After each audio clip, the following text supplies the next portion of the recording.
is the first debut of the video of our show, and we're starting at where I believe art starts in Fredericksburg. It's where it started for me. This is the FCCA, the Fredericksburg Center for Creative Arts. It is the oldest gallery in Fredericksburg, and every month they have a juried show. Some months it's a national show with a theme, some months it's a regional show. But if you're an aspiring artist and you want to get yourself out there, this is where you start, because every month there's different art to be seen, different artists to meet, and that's why we're here first. The show that's this month is the July National Show.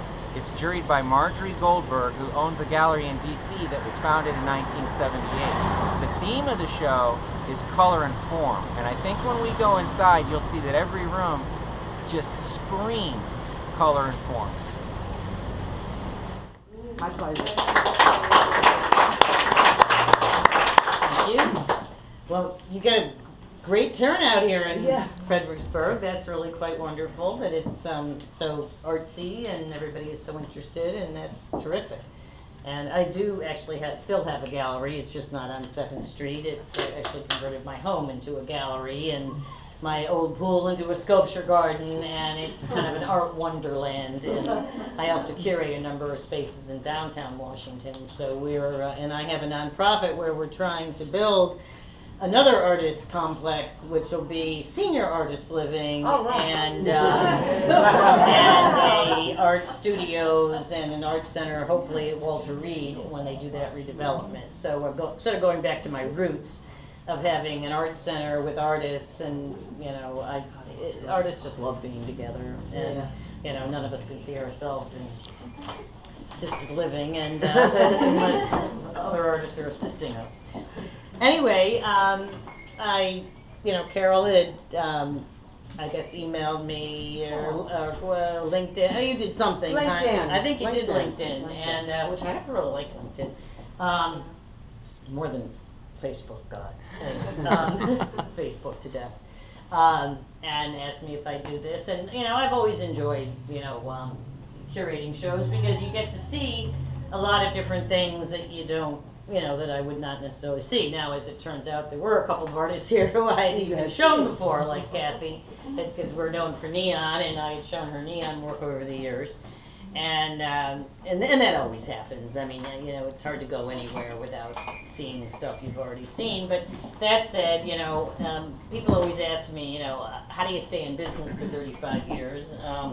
And other than a wing and a prayer, one of the after 35 years, I have more lines about art and staying in the art business. One of them is once a year at least, I need to have my artgasm. And that means I see a piece of artwork and I go, oh my God, I have to have this. I have to show this, And if I can have one of those a year, I'm still in business. If an artist can do that to me, because I always say artists don't think in terms of weeks, years, or decades. We think in terms of centuries and millenniums. And we sell the only product on the planet that people think comes with a lifetime guarantee. And truly, and which makes it actually quite difficult to maintain files and everything, because 35 years later, oh, you remember that painting I bought? They need information, so you got to keep all this stuff. It's not like it's a car you trade in. As I say, it lives way beyond us and into many generations. So, art is, and the other reason I stay in this business, other than I've been in it way too long to think about changing, is that with billions of people on the planet, that somebody can actually come up with an original thought and execute it in an original way. Now, I find that truly phenomenal, because there's so much out there, but that people actually are able to express themselves uniquely, even oftentimes in a theme that is not new. There's only so many realistic themes there is, but people still manage to come up with new and different ways to express those themes. So, and you know, this is the kind of show I like. I like lots of color. Like if you come to my show, my gallery, you'll see realism next to abstract, next to three-dimensional. And it actually allows you to see each piece. You know, one thing does not blur into the other, and they did a very good job hanging it. And your eye just sort of carries around the room. One of the things I always say about, you know, what makes a painting work, it's a very quick technique. Actually, I'm going to use this painting as an example. I'll use two paintings. I'll use a realistic painting. I'll use that painting and this painting. And, you know, so what is important in a painting, and it's actually true of a room also, the sort of the feng shui of a room, is that your eye needs to be able to move around the painting. You know, there has to be something that keeps your eye moving. If you look at something and your eye just, you know, either goes to one spot and doesn't move off of it, or else has no place for the eye to rest. You know, these things that are just way over the top too, you know, your eye's like going nuts. And the same is true, like look at this piece. You know, you can see how it just moves, you know, your eye moves around it. And that is actually what keeps people from getting bored when they're looking at artwork, because they're, you know, in a sense they're always seeing something new in it, and the energy is always moving around. And, you know, art, especially abstract art, but I think this is also true of realistic art, is it's dependent on the light you've got on it. It depends on the mood you bring to it. And so people, you know, always ask an artist, well, what did you mean by that? And, you know, and certainly there's an aspect of that that's relevant, you know, what the artist meant. But, you know, as we all know, a tremendous amount of art is actually subconscious. And I'm a wood sculptor and furniture designer, and so when I'm out there carving with my chainsaw, it really, after I laminate it all up and all that, but when you're actually in the part of it that's the most creative, it's really, you know, in a sense, your heart, your gut to your hands. It really, as I say, the mind screws up more stuff.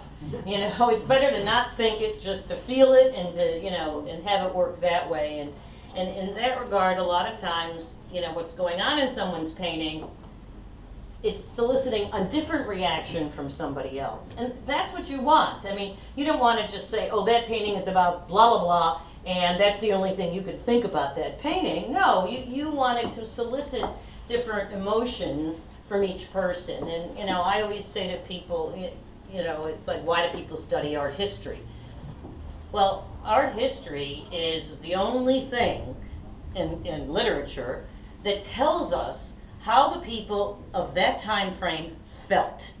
You know, how we know how they felt during specific periods of time. And it's, you know, reading history doesn't necessarily tell you that, but looking at a painting and seeing the emotion in that painting can also often tell you. I mean, you know, what's a great example? Like the Guernica is a great, you know, Picasso's painting is a great example of that. But there's, you know, lots of art like that. So art is the emotional and pictorial history of our times. And, you know, art has been around, I always say, art has been around since the first caveman put the first brush stroke on a wall of a cave, and it will always be around because people have a need to express themselves. And this show is certainly a highly expressive one. It's very, very colorful, and even in the realistic pieces, they're all very colorful. I was very impressed by the photography. I thought there was a tremendous amount of good photography in this show. You know, I like the colorful paintings. I like these two pieces that, you know, it was, I like to be able to look at something and not know what I'm looking at, if you know what I mean, to be able to sort of guess at what the medium is. And you know, again, artists are coming up with new mediums and new ways to express themselves. So on that note, I gave first place to School District number 2, which is by Guerin. Is that how you pronounce it?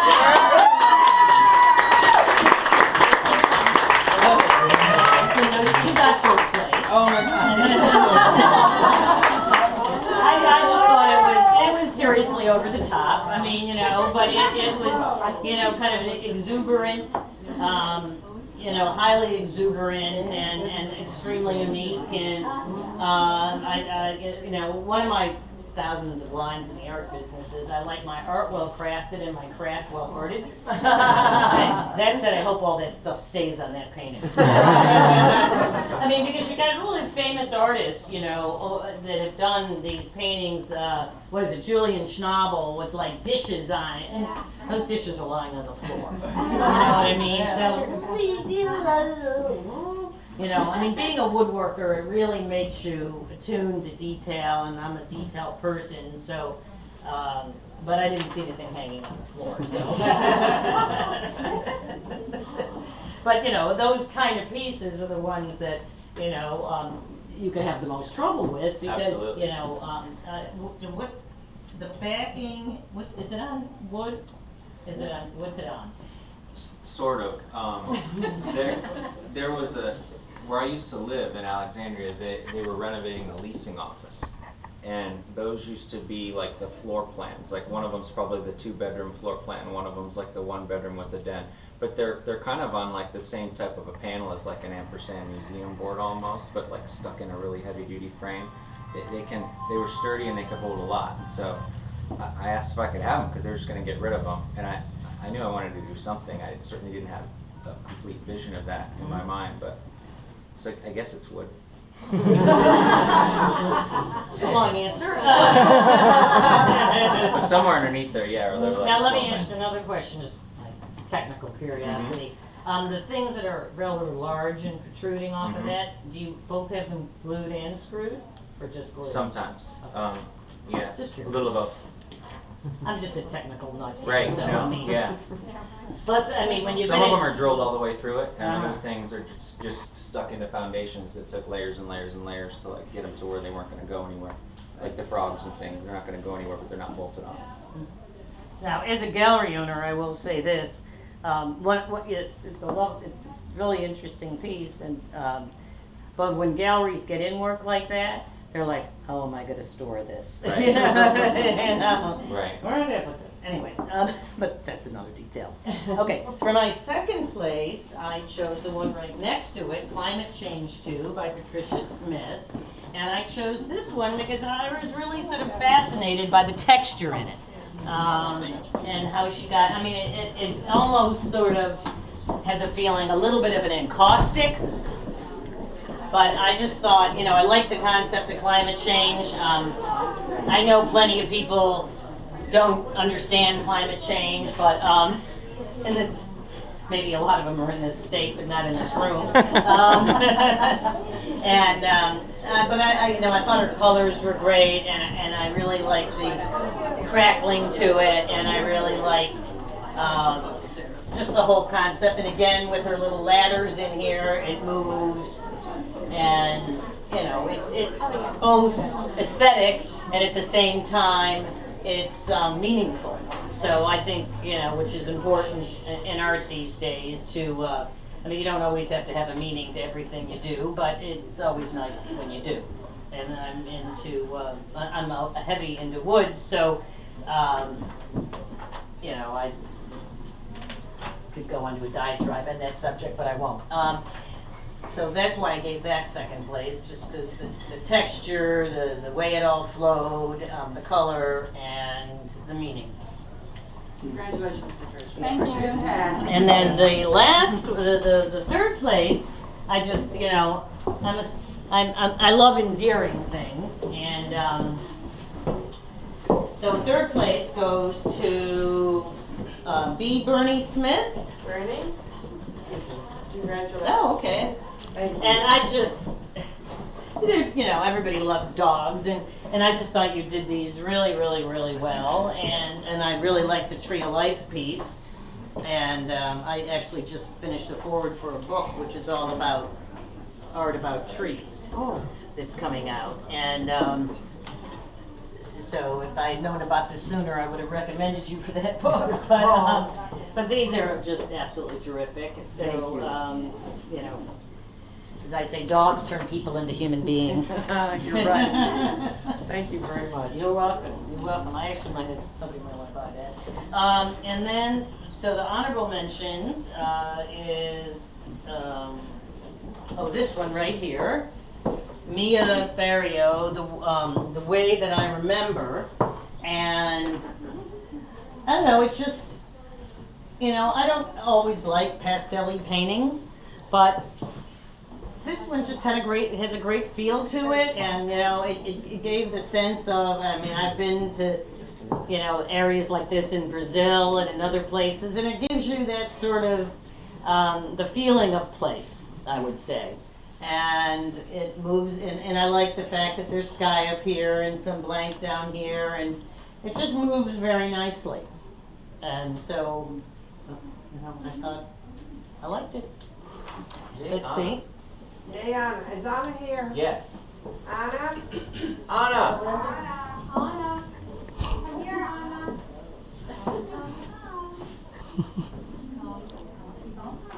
Honorable mention from Barrio. Thank you very much. You're welcome. I like it very much. And then the calico pie, I think it's this one right here. Sarah? Okay, come tell me where the charcoal is. Oh, I see. It's in the, There? and it kind of outlines the big color blocks. Mm-hmm. And there's a little bit of it underneath, excuse me. So this passage, and then this passage, Mm-hmm. that, and then here, and it's the flakes that's stuck in the paint here. And that, those are the charcoal passages. Well, and I like this because again, it's the colors, it moves, it, you know,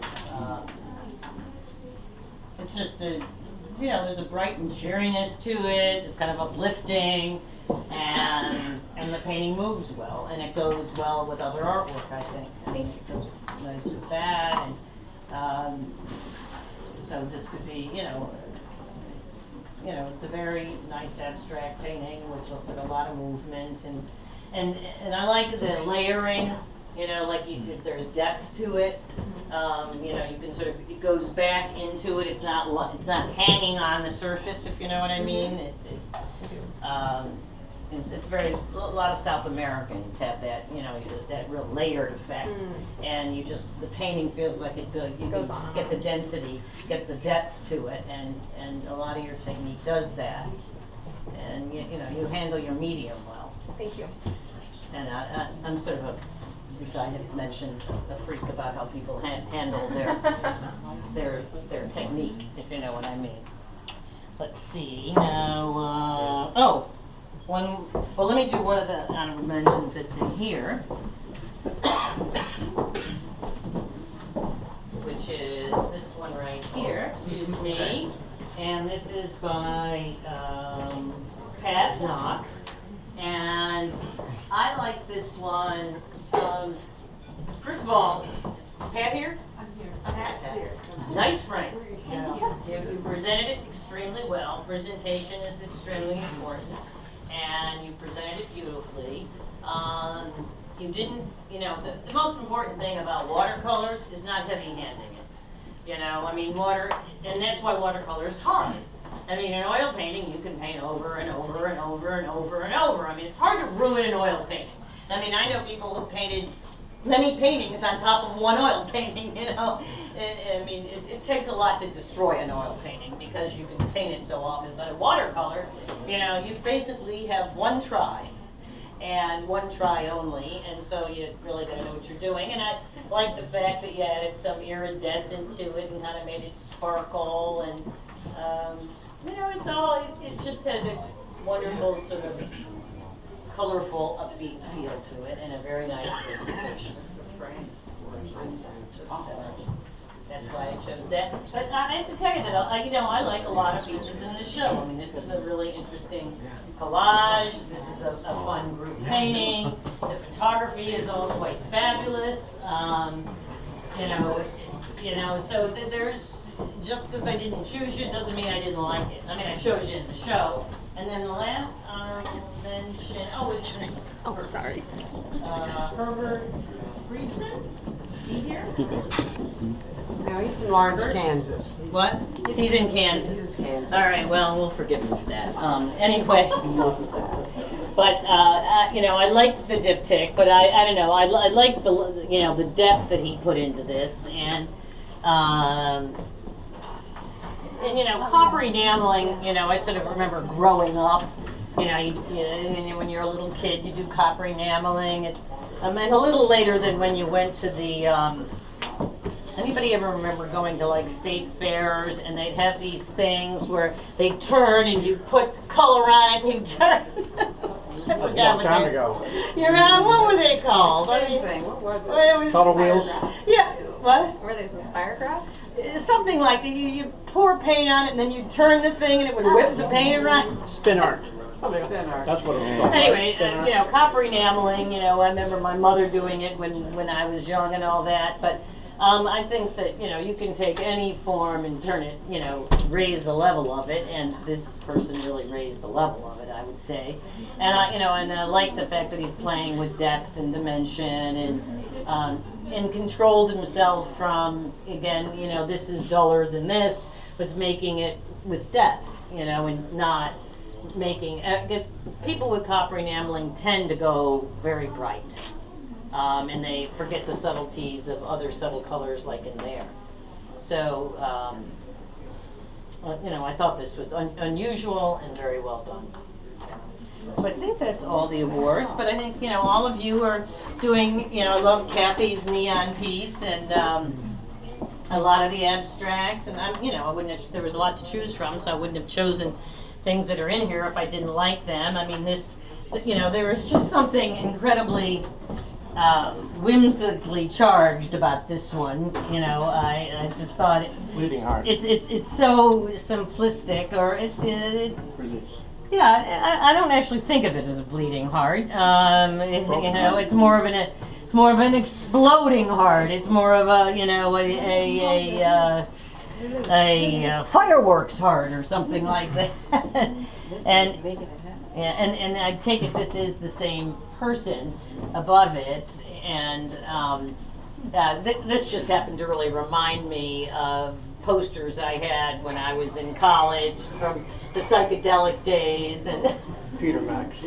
a bit, except for I probably like it better than Peter Max. Peter Max never. I know Peter. Anyway, but this just had that kind of fun, colorful. Happy, and art.